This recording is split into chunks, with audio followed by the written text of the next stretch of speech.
চারপাশের ঝাঁ চকচকে শহরের উত্তাল জনরাশির দ্রুতগামী লাইন ঠেলে এগোনো গতির মাঝে এ যেন খানিক থেমে থাকার রসদ, যে ডেরায় নস্টালজিয়া এসে বেগতিক করে দিতে চায় এই ছুটে যাওয়াদের। পুজো মানেই কেবল ঘোরাঘুরি খানাপিনা নয়, পুজো মানে পুরনো বন্ধুদের সঙ্গে অনেক দিন পর দেখা হওয়া, পুজো মানে রুটে ফেরা।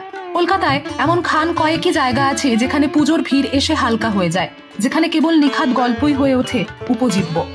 এডিটারজি বাংলায় আজকে এমনই 3 জায়গার খোঁজ রইল যেখানে জমে যেতে পারে পুজোর আড্ডা।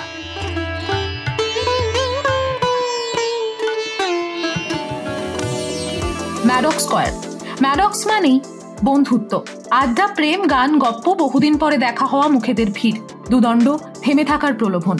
নেই থিমের উপস্থিতি, নেই আতিশয্য, সাবেকি প্রতিমা, ঝাড়বাতির ঐতিহ্য সব মিলিয়ে এমন মায়াবী তার আবহ যেন ম্যাডক্সে না এলে তিলোত্তমার পুজো পরিক্রমায় অসম্পূর্ণ।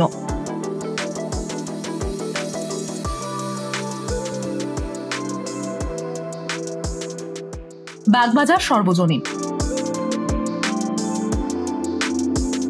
কলকাতা বললেই যেমন চোখের সামনে ভেসে ওঠে ভিক্টোরিয়া, হাওড়া ব্রিজের মতো কিছু ছবি, তেমনি কলকাতার দুর্গাপুজো বললে প্রথমেই মনে আসে বাগবাজার সর্বজনীনের কথা।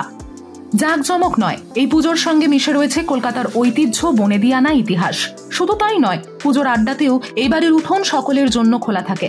থিমের চাকচিক্যের ভিড়ে এই প্রজন্মও নাকি বাগবাজার সর্বজনীনকে সেকেলে ছিমছাম ভাবেই পেতে চায়।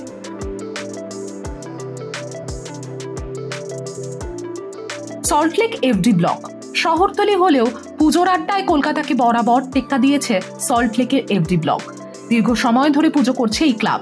সল্টলেকে যারা ঠাকুর দেখতে যান তাদের খানিকক্ষণের জন্য জিরিয়ে নেওয়ার জায়গা এই এফডি ব্লক, যেখানে পুজোর কটা দিন গানে গল্পে মজলিসে গম গম করে।